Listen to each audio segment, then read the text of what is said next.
Ahora ya puedo grabar. Bueno, tenemos que hacer nosotros la unidad 15 primeramente, referente a las medidas consiguientes a la declaración de quiebra. Ya pasamos las unidades argeles, como les venía diciendo, ¿verdad? O sea, 3, 4 unidades, un poco argeles. Vamos a hablar de las medidas conservatorias de la masa. Siempre estas cuestiones que estamos hablando en las últimas clases son cuestiones que suceden después de la declaración de quiebra. Eso es lo que tenemos que tener en cuenta. Entonces, como primeramente hablamos de los qué efectos produce la quiebra sobre los acreedores, etcétera, ahora vamos a ver qué medidas cautelares se pueden realizar para qué, para preservar ese patrimonio que a la larga va a ser liquidado, y con esa liquidación del patrimonio es lo que se le va a pagar a los acreedores. Entonces, de eso más o menos es lo que vamos a hablar en esta y en la siguiente unidad. En realidad, medidas cautelares es solamente la unidad 15, una unidad bastante corta. Ahí se conecta Liz también. Vamos a trabajar específicamente a partir del artículo 133 de la ley de quiebras. A partir del artículo 133.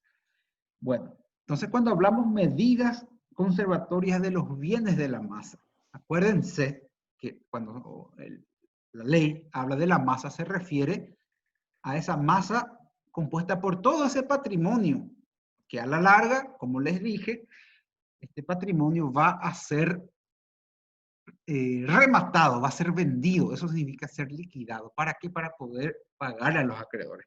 ¿Qué ocurre? El patrimonio,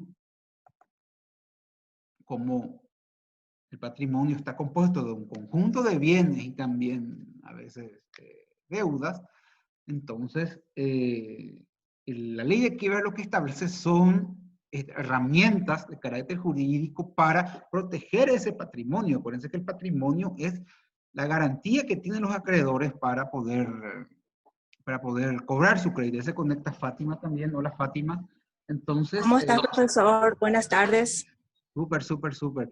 Entonces, las medidas conservatorias se refieren a esas herramientas que nos da la ley para poder mantener incólume ese patrimonio que va a ser liquidado. Eso vamos a verlo también en la unidad 16.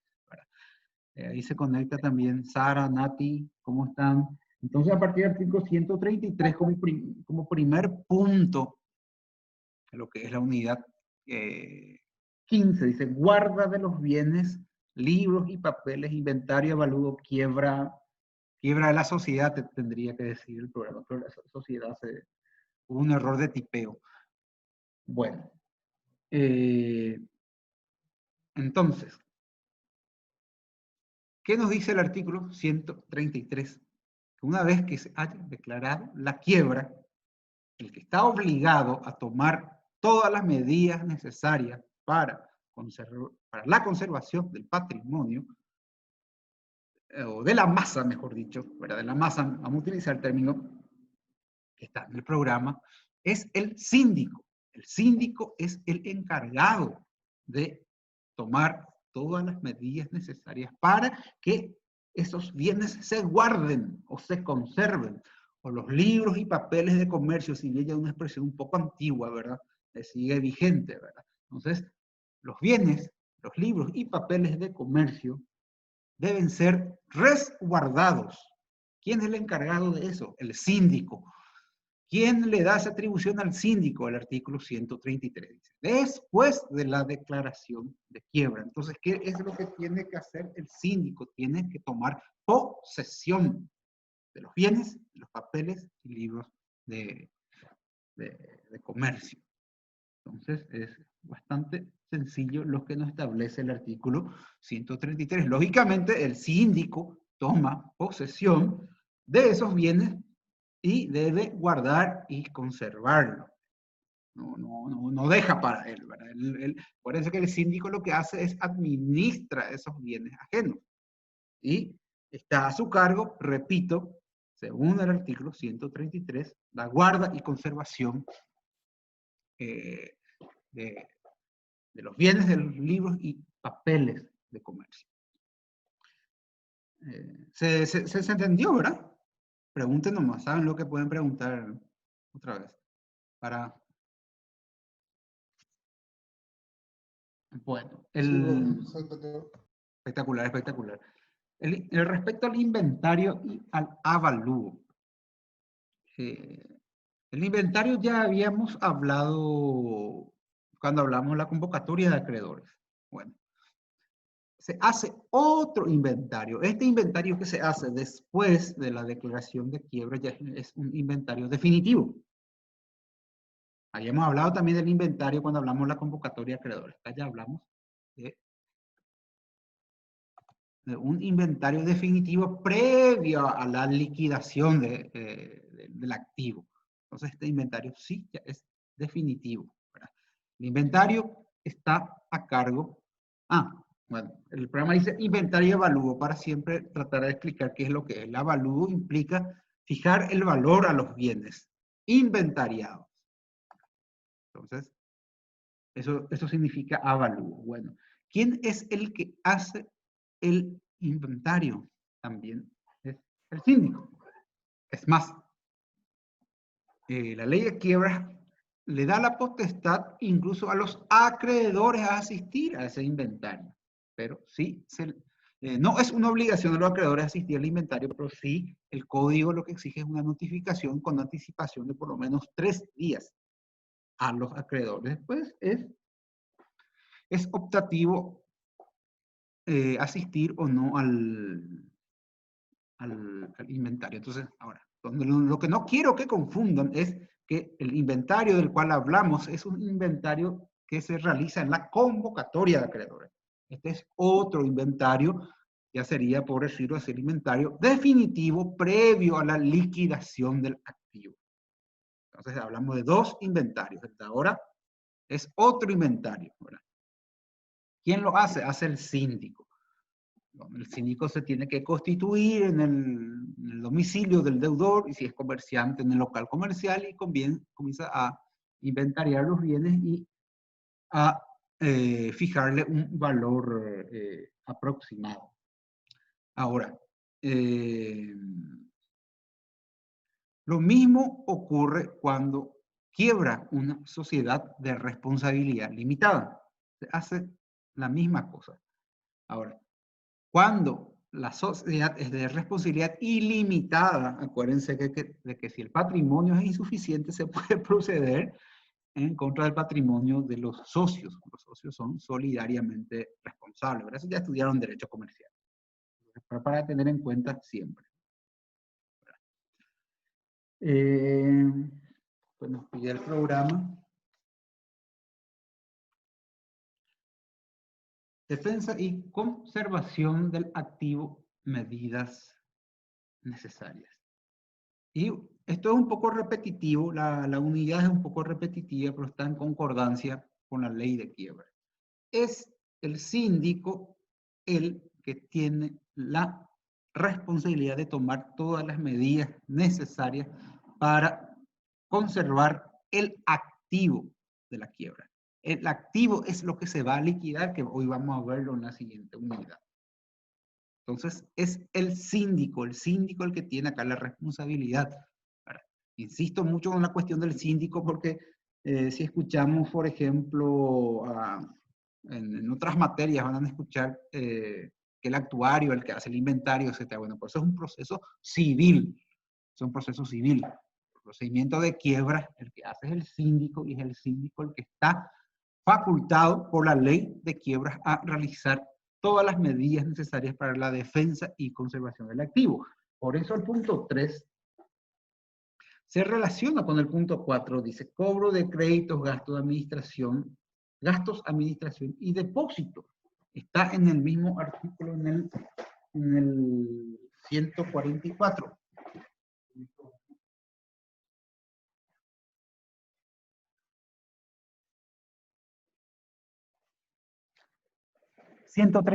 Perdón, 144, le dije. 134. Bueno, Ustedes ven, el 134, si leen, van a fijarse que dice prácticamente lo mismo que yo le dije. O sea que en realidad yo le dije lo mismo que dice la ley. Hay que hacer la especificación, ¿verdad? Ahora, el 1.4 es una consecuencia del punto anterior. ¿Por qué? Porque el 134 le faculta siempre al síndico a realizar los gastos necesarios para la conservación de esa masa patrimonial. Lógicamente, acuérdense que el síndico siempre necesita para realizar actos de disposición, autorización judicial y también si realiza gastos para la conservación de la cosa, que tiene que hacer el síndico, brindar un informe al juez de la quiebra. Ahora, ¿qué también le faculta el 134 del código? Bueno, le faculta a propio síndico a realizar acciones en nombre de la masa. ¿Para qué?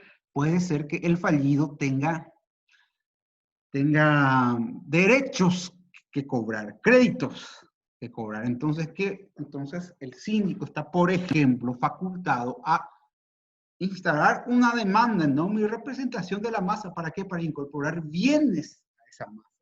Créditos que tiene el fallido. Eso se incorpora a la masa. Eso puede hacer también el síndico. El síndico tiene también la facultad de administración, habíamos hablado. Bueno, ¿qué implica la facultad de administración? Por ejemplo, administrar inmuebles. De repente, la ley habla, por ejemplo, de percibir los frutos. Por ejemplo, si el fallido tiene un edificio, entonces, ¿qué ocurre? El síndico se va cobrando un alquiler. ¿Por qué? Porque todo es en beneficio de la masa. Eso implica percibir los frutos, ¿verdad? Las ganancias que dejan los bienes del fallido. Eso es a cargo siempre del síndico. Ahora, si el síndico percibe en dinero esas ganancias o los frutos, como es el nombre jurídico, ¿qué tiene que hacer el síndico con ese dinero que recauda? Ese es un término común. Entonces, tiene que depositar en una cuenta que está en el Banco Nacional de Fomento, que fue abierta a nombre del juicio de la quiebra. No es que el síndico se queda con ese dinero. Puede percibir, por ejemplo, alquileres, ganancias, cualquier fruto en forma general, pero debe de depositar eso a una cuenta que fue abierta especialmente para ese juicio. Entonces, eso hace también el síndico. Entonces, repitiendo un poco, ¿qué puede hacer un síndico? Por eso, el 1.4 dice, cobro de créditos, gasto, administración, depósitos. Yo más o menos le sinteticé. Entonces, ¿cómo el síndico hace ese cobro de crédito? Él demanda en nombre y representación de todos esos acreedores, se cobra lo que se le debe al fallido, pero eso ingresa a la masa. Eso puede hacer el síndico. Puede hacer. La ley de quiebras le faculta. Gastos. Los gastos se refiere a qué cosa? A los gastos que conlleva el mantenimiento de la masa, de esos bienes. Puede hacer el síndico también siempre que esté documentado esos gastos. Administración. Bueno, la administración entonces se refiere a qué cosa? Se refiere a los bienes del fallido.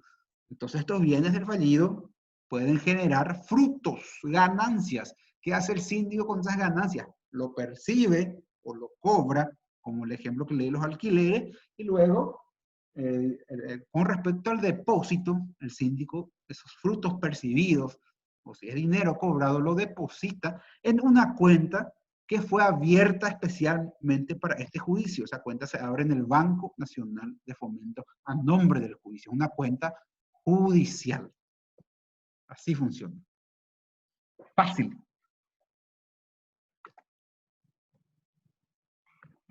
Bueno. ¿Vamos bien para hasta acá?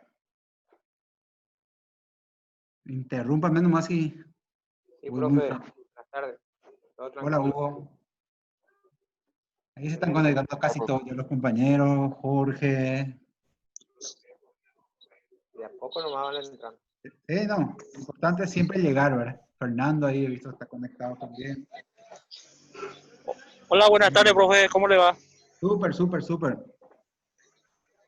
Bueno, correspondencia del fallido. Bueno, la correspondencia al fallido, van a encontrar en el artículo 135 de la ley de quiebra. Esto ya habíamos hablado también. ¿Cómo?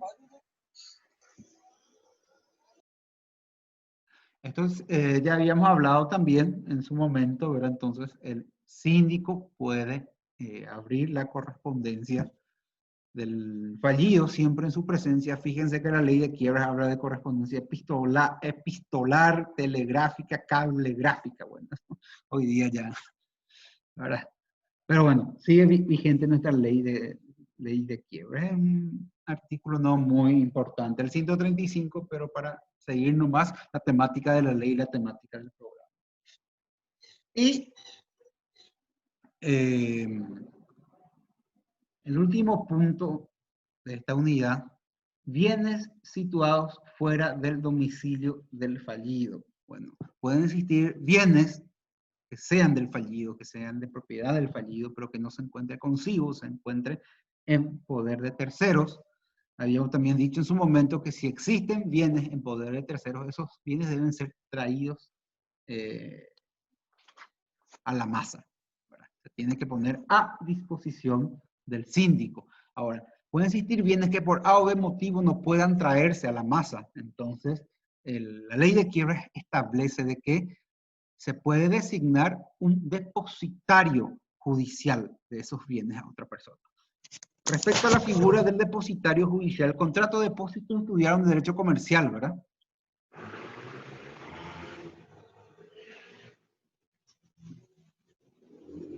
¿O no se acuerdan del contrato de depósito? Estudiamos, pero no lo recordamos. Es los siglos de la verdad, profe. Profe, contrato Sí. de depósito sería warrant y eso, ¿verdad? Está por ahí cerca, sí. Warrant. Sí, eso es un contrato de depósito, ¿verdad? En ese caso, el warrant ya es un documento emitido de los almacenes generales de depósito. Tiene esa característica. Eso es lo que me acuerdo, profesor. Sí, no, está bien, está bien. Importante siempre acordarse algo. Gracias. El contrato de depósito, ¿verdad? Se forma entre dos personas, ¿verdad? El depositante y el depositario. Bueno, el depositante es el propietario de la cosa depositada. Puede ser que el depósito puede ser regular o irregular, ¿verdad? Dependiendo si son bienes fungibles o no. Entonces, eso tenemos que tener en cuenta. El depositario es la persona que está obligada a la guarda y conservación del bien ajeno por un lapso de tiempo determinado y luego, ¿qué ocurre? Una vez que haya transcurrido ese plazo, entonces, ¿qué tiene que hacer el depositario? Está obligado a la devolución.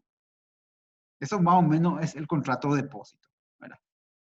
Entonces, cuando existan bienes que por A o B motivo no pueden ser traídos a la masa, que están en poder de terceros, se le puede designar a ese tercero como depositario.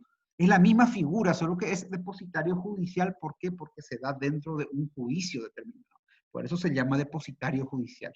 Entonces, este depositario judicial está obligado a la guarda y a la conservación del bien. A lo mejor hasta de usar, ¿verdad? Dependiendo de la naturaleza de la cosa. Pero, lo más importante, en su momento está obligado a restituir cuando el juez así lo desee, la cosa ajena.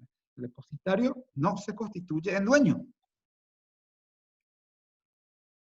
Eso es para que tengan un poquito en cuenta.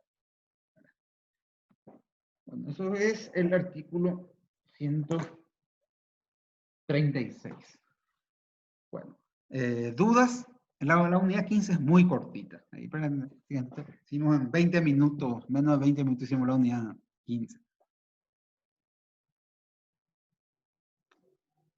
Entonces, algo que quieran aportar, quieran preguntar de la unidad 15.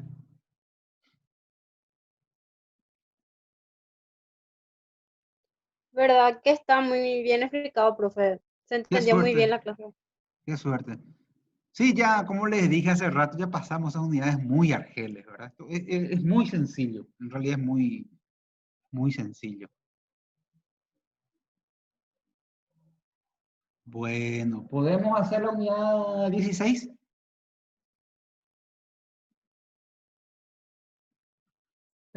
Tampoco es larga. Un poquito más que Usted esta. lo desea, profesor. ¿Cómo? Y si usted lo desea, No, y tenemos que hacer, ¿verdad? claro.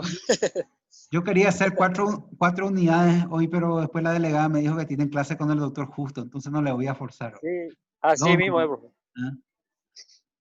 No, aprovechen al Ay, fue, doctor. profe, 4 unidades luego. Pero, no, pues fíjate cortito, esta unidad 15 hicimos menos de 20 minutos. Ta, ta, ta, ta. Fácil. Para vos, Profe, porque todo cortito, profesor. ¿por qué me No, culpas otra vez? no, hay unidades largas. No, No, la clase con el profe justo es... aprovechenle, una persona que sabe bastante, sabe impresionante, con tantos años de experiencia, ¿verdad? Entonces, Y tenemos examen con él este jueves que viene, entonces por eso lo que queremos aprovechar esta clase con él. sí, no, de hecho que tener clases con él siempre es aprovechar, ¿verdad? Cada palabra que dice el doctor Justo siempre es un aprendizaje, entonces hay que aprovecharlo. Bueno, la unidad 16 trata la liquidación del activo. No, como le digo, esta es una unidad un poco más extensa que la anterior, pero es igual de corta. Liquidación del activo, ¿qué implica? ¿Qué dijimos desde el inicio de la materia? De que en el hipotético caso de que se llegue a declarar la quiebra del deudor, ¿qué es lo que ocurre? Los bienes que tiene el deudor tienen que venderse, tienen que rematarse. ¿Para qué? Para pagar a los acreedores. Por eso, separando un poco, ¿verdad? El juicio convocatorio de acreedores lo que tiene por objeto evitar la quiebra, llegar al concordato. Sin embargo, si no se da eso, se da la quiebra indirecta o la quiebra directa también, según lo que estuvimos viendo, ¿verdad? Llega un momento de que necesariamente, por más que sean pocos los bienes que tiene el fallido, se tienen que rematar. O técnicamente, como el término que utiliza el programa es la liquidación del activo. ¿Por qué dice activo? ¿Por qué? Porque acuérdense que el patrimonio está compuesto por una parte activa y una parte pasiva. La pasiva son las deudas. Entonces, la parte crediticia, por decirlo así, es lo que se tiene que liquidar. ¿Para qué? Para pagar a los acreedores. La próxima clase vamos a hablar de esa distribución del activo. Hoy solamente de la liquidación. Entonces, ¿qué es, a modo de concepto, porque el programa nos pide concepto? Bueno, ¿qué es lo que es la liquidación del activo? Es esa, vamos a decir, esa serie de actos que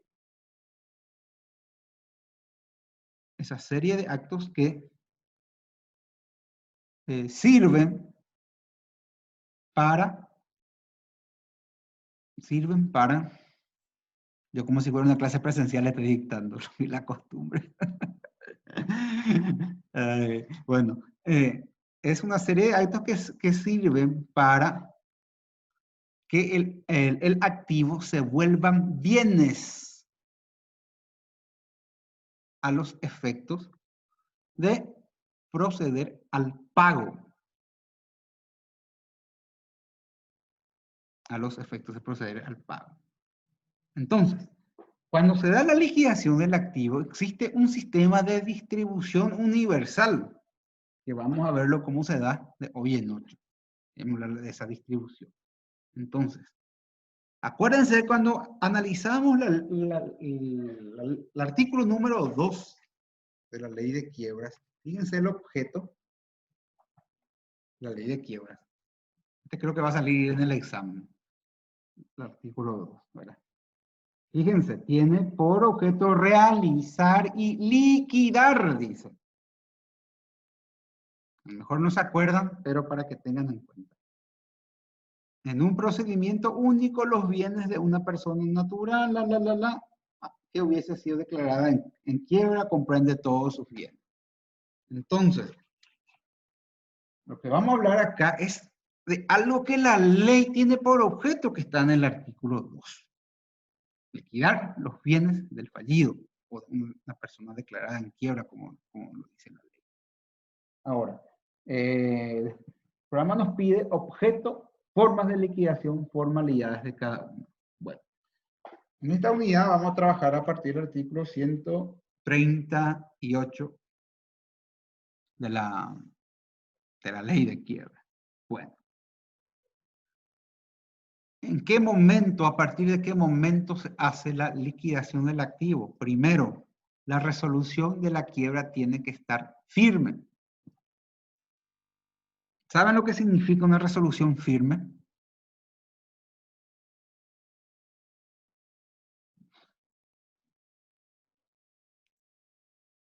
¿Tienen más o menos idea, noción de lo que puede ser una resolución firme?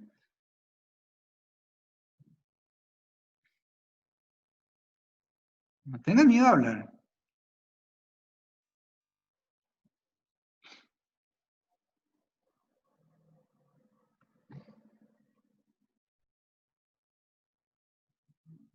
No sé, profe, la verdad no sé, bro. Bueno, capaz que todavía no estudiaron, ¿verdad?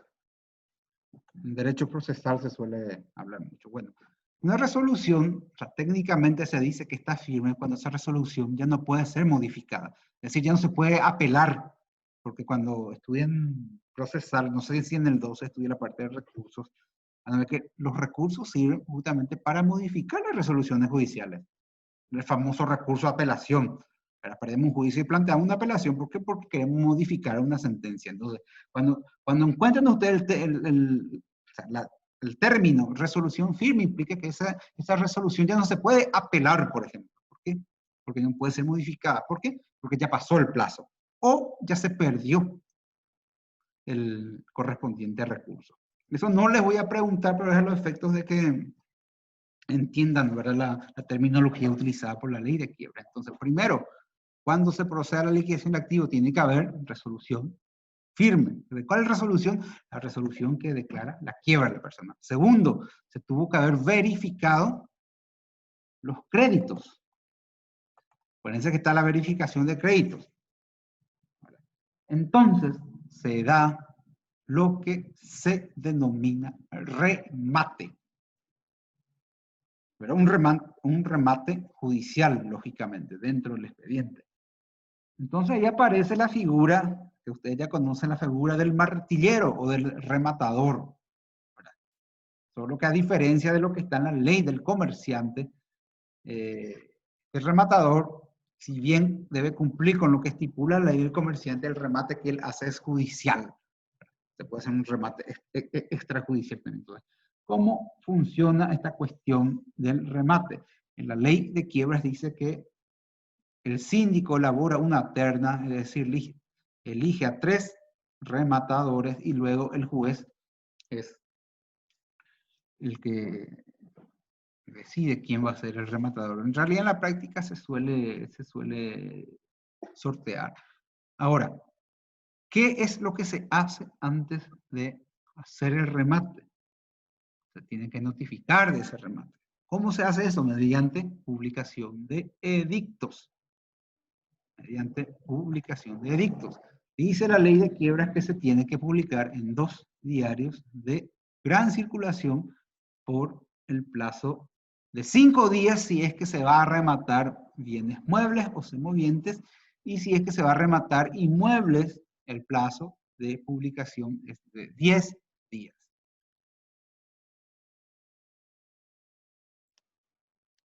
Les quiero explicar algo respecto a ahí, por eso estoy esperando un poquito que anoten, ¿verdad? Entonces, repito, cuando se va a rematar, entonces, ¿cómo se notifica ese remate? A través de edicto. Ahora, existen 2 plazos. Se publica en 2 diarios de gran circulación. Si se van a rematar bienes muebles o semovientes, 5 días. Se va a rematar inmuebles, 10 días. ¿Saben lo que es un semoviente? Un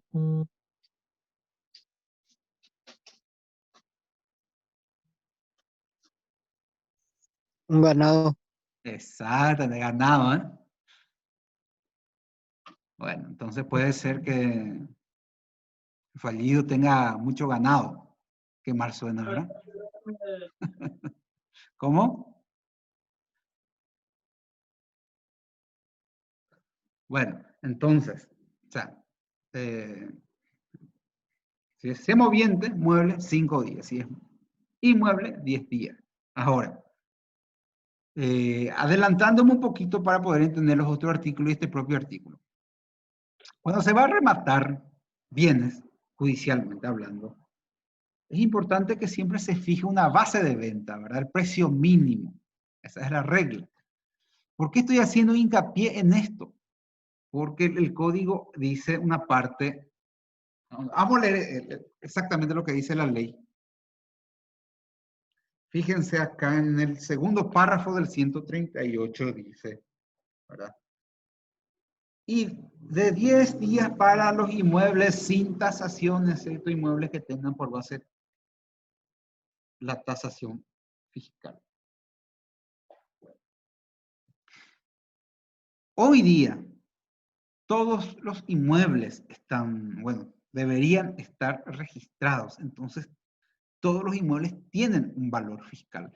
¿Cómo nosotros vamos a saber cuánto es el valor fiscal de un inmueble? Entonces, tenemos que pedir que el juez libre un oficio a la municipalidad, al departamento de catastro, o podemos hacerlo a la Dirección General de Registros Públicos, que es mejor, para saber el valor fiscal de un inmueble. No confundir valor fiscal con valor comercial, que suele ser a veces 10 veces más.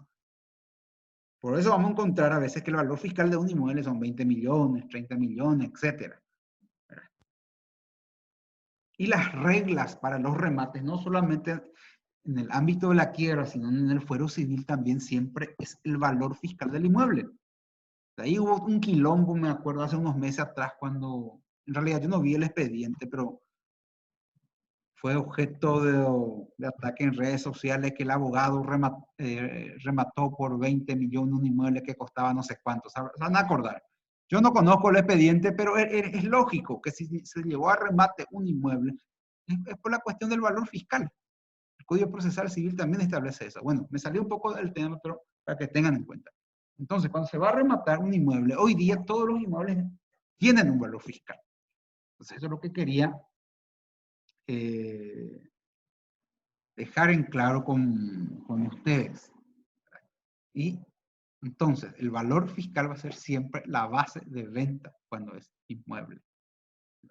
¿Qué? Como les digo, su valor real o su valor comercial siempre es mucho más. Ustedes como futuros abogados tienen que saber qué es lo que se tiene en cuenta para hacer, ¿verdad? Pues le va a decir, no, pero mi inmueble va de 500 millones, etcétera. No se va a rematar ese valor fiscal. Y no decimos nosotros, lo dice la ley. Ahí nomás está el problema. ¿Verdad? De repente no nos gusta, como siempre le digo a la gente, tenemos que de repente, no sé, plantear un proyecto de modificación de la ley. ¿Verdad? Es la ley la que dice, no nosotros, los abogados, ni los estudiantes de derecho. Bueno, entonces eso quiero que tengan en cuenta. Ahora, aparte del remate, también dice la ley de quiebras que se puede ordenar la enajenación total o parcial de los bienes.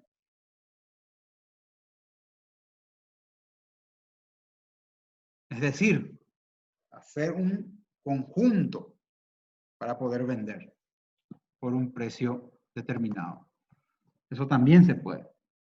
Y también se puede dar algo que se llama venta privada, por ejemplo, cuando son cosas perecederas. Se puede también hacer venta privada, ¿por qué? Porque se liquida, se vende y el dinero ya entra a formar parte de la masa. Y también se puede hacer algo que se llama licitación pública, que enseguida les voy a explicar.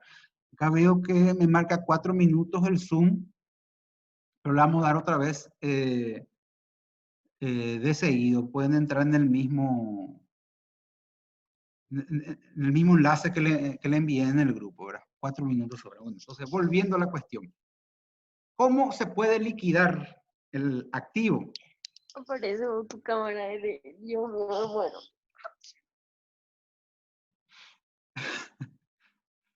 ¿Quién está ahí con César? Veo César, pero escuché una voz de mujer ahí. Ya, leí repertorio, ¿verdad, profe? ¿Eh? Se equivocó de repertorio, digo. No, Chemondi. Esa César Pepe. Bueno, volviendo al tema. Entonces, ¿cómo se puede liquidar? Remate, uno. Se puede hacer la venta privada de cosas perecederas. Y también se puede hacer licitación pública. Ya le voy a explicar en qué consiste la cuestión de la licitación pública. No quiero más salirme mucho de lo que es el programa. Bueno, formalidades justamente nos pide el programa. Bueno, dice la última parte del artículo 138, el 138 infine, de que se deja a criterio del juzgado si se va a hacer remate o si se va a hacer licitación pública. Ahora, siempre es importante, acuérdense de algo, ambos tienen que tener algo que se llama base de venta, es decir, el precio mínimo.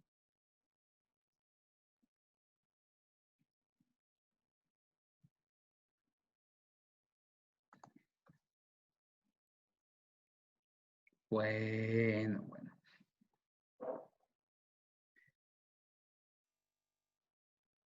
¿Qué ocurre? Bueno, el programa dice falta de postores en remate público.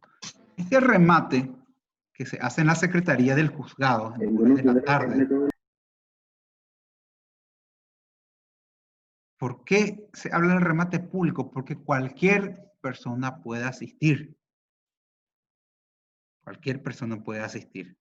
Hay gente que se dedica a buscar remates en los diarios y de repente si le interesa la oferta concurre a la Secretaría del Juzgado. Eso se publica en los edictos, como le dije. En los edictos ya dice qué secretaría, a qué hora va a empezar, qué se va a rematar, todas las características del bien embargado. Entonces cualquier persona puede asistir. Por eso se habla de remate público, como dice el programa. Ahora, falta de postores. ¿Qué son postores? Son las personas que dan una oferta en ese remate. Pueden ser que existan personas que asistieron al remate, pero que nadie da una oferta. La regla en un remate es que el bien se le adjudique al mejor postor, es decir, a la más buena, la persona que da la mejor oferta. Eso significa. Entonces, el programa nos dice, falta de postores en remate público. ¿Qué pasa si no hay postores? Si no hay ofertas, entonces se hace una segunda subasta. Pero, a diferencia de la primera, la segunda subasta ya se hace sin base de venta. Ojo, la segunda subasta ya se hace sin base de venta. Bueno.